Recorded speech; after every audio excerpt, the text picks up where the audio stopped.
नमस्कार, क्या हाल चाल है? सब ठीक है? बहुत बढ़िया।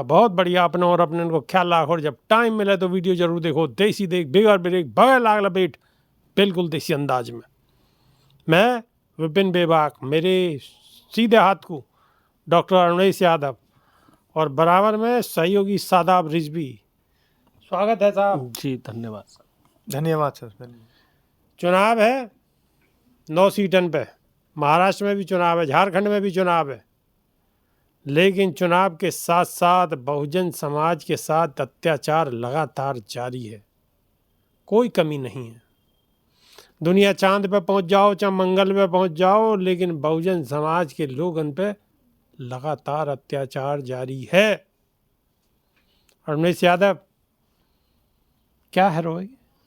चल क्या रो है? बहुजन समाज के साथ आज भी बराबर अत्याचार जारी है। कहीं कोई हत्या कर दे, काहे की जी में आवे तो घोड़ी पे ना चढ़न दे, काहे की जी में आवे मोछ काई ने अगर राख राखी है तो मोछन पे भी टेंशन है। ये है क्या रो? मैं तो सर आज सुबह एक खबर मैंने पढ़ी तो मन बड़ा विचलित सा हो गया कि मोदी जी तो एक तरफ बात कर रहे हैं कि बेटियों को बचाएंगे, पढ़ाएंगे और भारत को विश्व गुरु बनाएंगे। तमाम तरह की कह रहे हैं साहब टेक्नोलॉजी लेके आएंगे और देश तीसरी विश्व की सबसे बड़ी इकोनॉमी बन जाएगी। लेकिन हम अभी भी जो हमारे विचार हैं, जो हमारी भाव भंगिमाएं हैं, जो हमारे आचार हैं, वो सब आज से 100 साल पुराने हैं। ये दलित समाज का व्यक्ति है, आदिवासी समाज का व्यक्ति है, शोषित समाज का, वंचित समाज का व्यक्ति है तो वो आपका गुलाम रहेगा। खबर उड़ीसा की है जहां बीजेपी की बिल्कुल डबल इंजन की सरकार है। एक आदिवासी महिला को ना तो सिर्फ उसका सामूहिक बलात्कार हुआ, बल्कि वो सामूहिक बलात्कार सार्वजनिक हुआ। सार्वजनिक आप लोग समझते होंगे, खुलेआम कोई भी उसको देख सकता है। बताओ कितनी सबसे पहले निर्लजता की बात है, या तो ज्यादा बुरी बात है सके कछु? इससे ज्यादा खराब बात नहीं हो सकती। शासन प्रशासन आखिर क्या कर रहा है? फिर बलात्कार के बाद उसको अपना मल खिलाया गया। मल मतलब समझ रहे हैं, पॉटी, लैट्रिन। वो सब लोगों ने उस महिला को खिलाई है।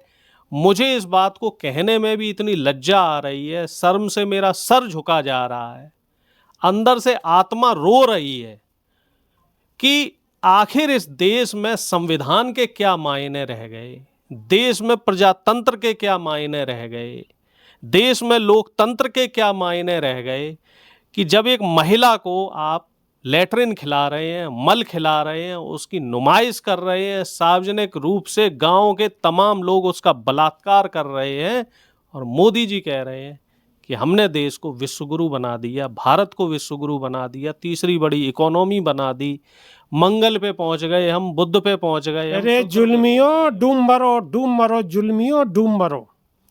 इससे ज्यादा शर्म की बात नहीं हो सकती। और इस घटना को 24 घंटे हो चुके हैं, अब तक शासन प्रशासन ने इसमें कोई कार्रवाई नहीं की। दोषियों के खिलाफ अब तक कोई कार्रवाई नहीं हुई, क्योंकि पीड़ित व्यक्ति आदिवासी समाज से है, पीड़ित बेटी आदिवासी समाज से है।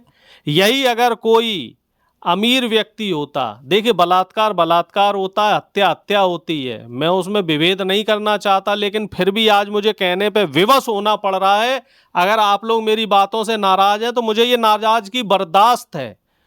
बंगाल में एक बेटी के साथ बलात्कार हुआ, उसकी हत्या हुई, चूंकि वो बेटी अच्छे समाज से आती थी, सवर्ण समाज से आती थी, संभ्रांत समाज से आती थी, तो उसके लिए पूरा देश एक हो गया, पूरा देश इकट्ठा हो गया, बीजेपी इकट्ठी हो गई। हर नेता ने ट्वीट किया, हर मीडिया ने ट्वीट किया, हर मीडिया ने उसको 1 महीने तक अपने प्राइम टाइम पे चलाया। अब चूंकि यहां बेटी आदिवासी समाज से है, गरीब समाज से है, तो मीडिया मौन है और देश के हर व्यक्ति ने इसका संज्ञान तक नहीं लिया। इससे ज्यादा शर्मिंदगी की बात हमारे देश के लिए, आपके लिए, हमारे लिए और हम सब के लिए नहीं हो सकती। बिल्कुल बिल्कुल सादाब रिजवी, कितनी शर्म की बात है। डूब के मर जाना चाहिए। और जो हमारे देश के यशस्वी प्रधानमंत्री कहे में कि ये कहें तो सेफ है, उत्तर प्रदेश के मुख्यमंत्री कहें कि बटंगे तो कटंगे। अरे 10 साल ते तो तुम बैठे हो, 11वीं साल लग रही है, तो कैसे एक ना है? एक कैसे ना है पा रहे हैं? क्या तुम्हें यकीन ना है? हैं? सेफ क्यों नहीं रह पा रहे हैं जब तुम्हारी सरकार है?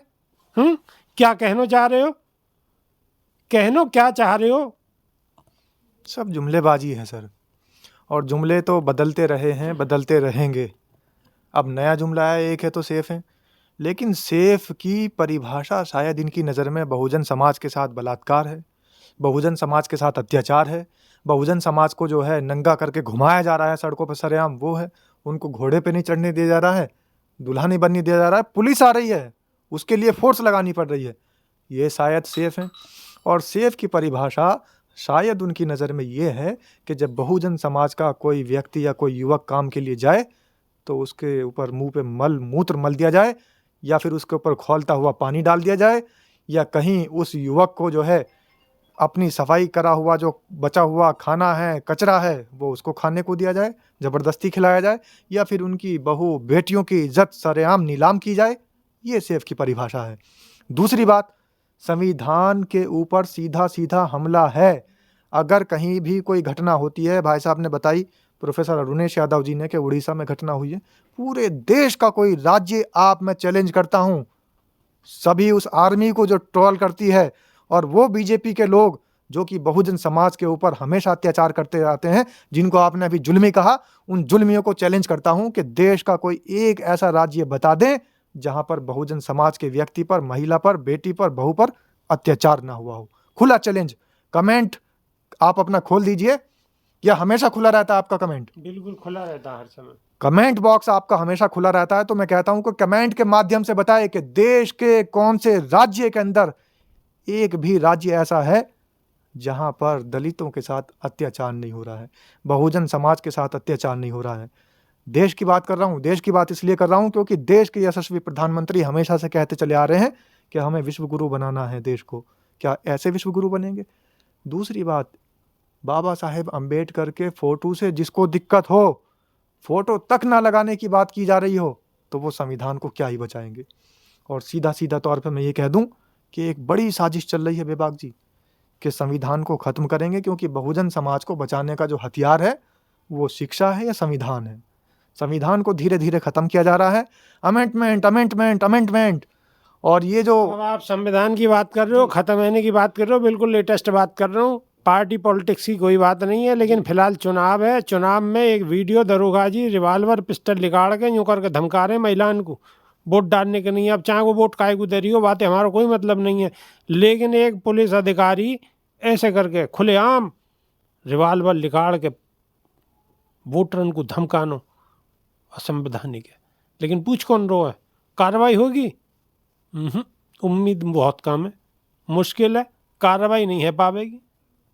बसपा सुप्रीमो बहन मायावती ने इसी से त्रस्त होकर और ये सारी चीजें देखकर तभी नारा दिया था, बैठ गुंडों की छाती पर। बाकी सब समझ ही रहे हैं बहुजन समाज के लोग। तो गुंडों की छाती पर बैठने की बात इसलिए कही थी, चाहे वो अधिकारी हो, चाहे वो कर्मचारी हो, चाहे वो नेता हो, चाहे वो विधायक हो, चाहे सांसद हो, जो गुंडाई करेगा और बहुजन समाज पर अत्याचार करेगा उसको बर्दाश्त नहीं किया जाएगा। बहुजन समाज जवाब देगा। अत्याचार तो बहुजन समाज का कोई से भी समाज पर नहीं होना चाहिए। अत्याचार को तो कोई जगह ही ना है संविधान में, अत्याचार की कोई जगह नहीं है संविधान में। लेकिन सर बहुजन समाज को चुन चुन के निशाना बनाया जा रहा है, टारगेट कर करके उनको उत्पीड़न उनका किया जा रहा है।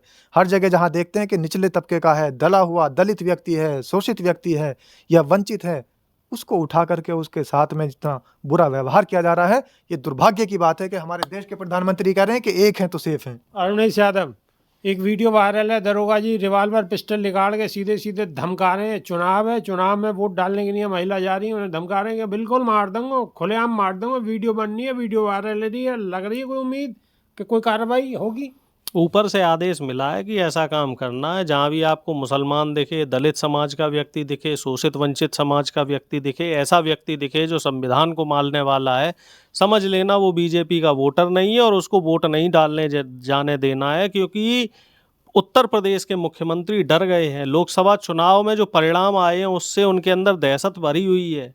चाहे मीरापुर हो, चाहे गाजियाबाद हो, चाहे कोई भी विधानसभा हो उत्तर प्रदेश की, सभी जगह आलम यह है कि बहुजन समाज को घर से निकलने नहीं दिया जा रहा है, वोट डालने नहीं दिया जा रहा है। क्योंकि मालूम है कि वो इंडिया गठबंधन को वोट देंगे और बीजेपी का सुपड़ा साफ करेंगे। इस समय एक मुहिम और चल रही है, एक और बात है, मनु स्मृति बनाम संविधान। सीधी सीधी लड़ाई चल रही है देश में, या तो मनु स्मृति रहेगी या संविधान रहेगा। और मोदी जी मनु स्मृति को चल लगाने के लिए अगुवाई में है, भले ही वो कह ना रहे हो, लेकिन उनके मन में वही चीज है। आप हमें बताइए, कभी किसी दलित व्यक्ति के साथ कोई घटना होती है, किसी आदिवासी के साथ होती है, किसी मुस्लिम के साथ होती है, किसी पिछड़े के साथ होती है, क्या मोदी जी का कोई ट्वीट आता है? और वहीं किसी उनके आरएसएस के व्यक्ति के साथ कोई घटना हो जाए, मोदी जी वहां पहुंच जाते हैं। और मुस्लिम समाज की बात है, मुस्लिम समाज को धमकाने की कोशिश करी जा रही है। मुस्लिम समाज अगर बहुजन समाज को वोट देगो या समाजवादी पार्टी को वोट देगो, कहीं ना कहीं बीजेपी से तो 36 को आंकड़ा है ही है कि तो आपको सबको ही मालूम है, हमें सबे मालूम है। लेकिन अगर बहुजन समाज की मुखालफत है रही है या समाजवादी की मुखालफत है रही है या काई की भी है रही है, एक अधिकारी को यह हिसाब से रिवाल्वर पिस्टल दिखा के धमकाने को बिल्कुल कानूनी अधिकार कतई नहीं है। सर, सबसे पहले तो मैं अपने दर्शकों को ये बताना चाहता हूँ आज के दलित जो वर्ड है ये किसी एक जाति के लिए नहीं है। डॉक्टर रंगनाथ मिश्रा आयोग की जब रिपोर्ट लागू हुई और उन्होंने पूरे देश का सर्वे कराया तो उस सर्वे के अंदर उन्होंने देखा कि मुसलमानों की स्थिति ऐसी है कि वो दलितों से भी बदतर है। तो दलित मुसलमान जो है वो दलित भी है, और जो भी स्वर्ण जाति का हो चाहे किसी और जाति का हो, अगर वो निचले तबके में आता है और वो गरीबी रेखा से नीचे जीवन यापन करता है तो वो दलित समाज से है। डॉक्टर रंगनाथ मिश्रा आयोग के बाद डॉक्टर राजेंद्र सच्चर ने अपनी एक रिपोर्ट लगाई और उसमें पूरे देश का सर्वे हुआ। उसमें भी यही बात कही गई कि आखिर दलित समाज की परिभाषा है क्या। दलित हर वो व्यक्ति है जो निचले तबके का है, जो गरीबी रेखा से नीचे का जीवन यापन करता है, जिसके पास मूलभूत सुविधाओं से भी वो परे है, वंचित है, जिसके पास मूलभूत सुविधाएं भी नहीं है।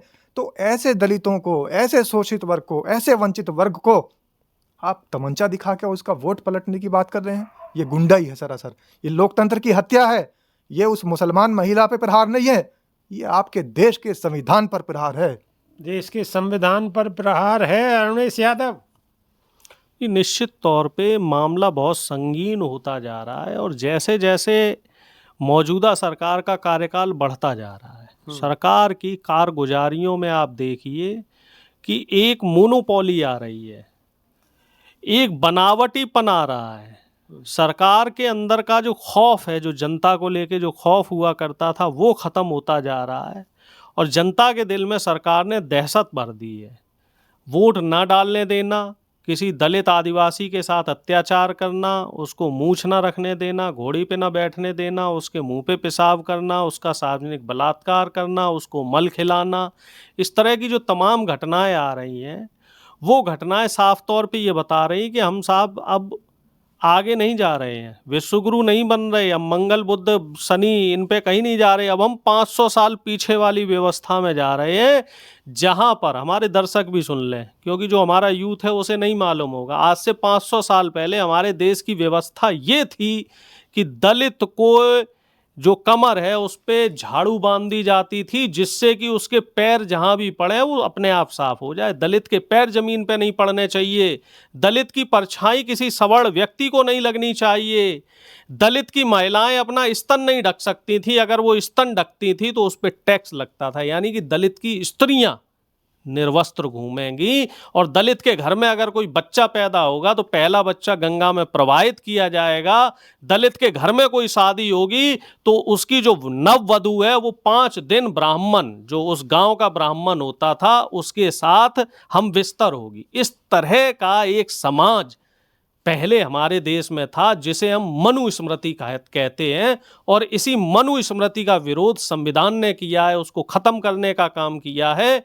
और जो तमाम बहुजन नेता आए हैं, चाहे मान्यवर कांसीराम जी हों, चाहे नेताजी मुलायम सिंह जी हों, बहन मायावती जी हों, लालू जी हों, रामविलास पासवान जी हों, चाहे साउथ में स्टालिन साहब हों, जितने भी बहुजन समाज के नेता हैं, इन सब ने जो देश के अंतिम पायदान पे व्यक्ति बैठा है उसको हक हकूक दिलाने का काम किया है, बराबरी पे बैठाने का काम किया है। अभी एक मध्य प्रदेश का वो वीडियो भी वायरल हो रहा है जहां एक दलित व्यक्ति को एक ब्राह्मण समाज का व्यक्ति कुर्सी पे नहीं बैठने दे रहा था, और तमाम वीडियो इस तरह के वायरल होते रहते हैं। तो ये मौजूदा सरकार की नाकामी है। ये मौजूदा सरकार के, या तो हम कह सकते हैं कि मंसूबे हैं जो निकल के सामने आ रहे हैं, दलित को, शोषित को, पिछड़े को, वंचित को, मुसलमान को देश का नागरिक ना मानना, क्योंकि ये इनके हिडन एजेंडे में है। ये लोग जो हमारा बहुजन समाज है उसको फिर से गुलाम बनाना चाह रहे हैं। अब आगे का काम आपका है। आप इस संदेश को ज़्यादा से ज़्यादा लोगों तक पहुंचाएंगे, लोगों को जागरूक करेंगे, संविधान का महत्व समझाएंगे, अपने वोट की ताकत समझाएंगे। सरकार अगर बेईमानी कर रही है, सरकार अगर तानाशाही कर रही है, तो हमने तो ब्रिटिशर्स को भी भगा दिया था, तो ये तो उनके चमचे हैं। ये हैं ही क्या, आरएसएस वालों की ज़्यादा औकात नहीं है, ज़्यादा हैसियत नहीं है। हमने तो गोरे अंग्रेजों को देश से खदेड़ दिया था। अगर हम लोग एकजुट हो जाएं, जाति धर्म में ना बटें, तो जो ये अंग्रेजों के चमचे हैं आरएसएस वाले, जो मनु के विचार वाले लोग हैं, जो देश के बहुजन को दोयम समझते हैं, इनको तो हम चुटकियों में भगा देंगे। बस हमें एकजुट रहना है। एकजुट रहना है, और ये मनु के जो चमचा हैं इन पे पूरी नज़र रखनी है। इन्हें बिल्कुल खोज खोज कर, चुन चुन के लिकाड़ना है। कहाँ ते लिकाड़ना है जी। देश ते लिकाड़ दे तो ज़्यादा बढ़िया। ये टेंशन ही देंगे, जब तो ये टेंशन देते आ रहे हैं, अब भी दे रहे हैं और आगे तक देंगे। तो इन पर तो पैनी नज़र रखनी है, और खबर को करते रहो शेयर, कमेंट के माध्यम से अपने विचार भी बताते रहो। खबर जो जहाँ पड़ी हुई है वहाँ से खींच खींच के लाएंगे और आपके सामने हाजिर करेंगे। आपको जो काम है शिद्दत से करो, हमारा काम हम शिद्दत से कर रहे हैं। तो मेरे साथ मेरे सहयोगी बोलेंगे, देसी देख, बगैर ब्रेक, बगैर लाग लपेट, बिल्कुल देसी अंदाज। बिल्कुल देसी अंदाज। बहुत बहुत धन्यवाद, नमस्कार।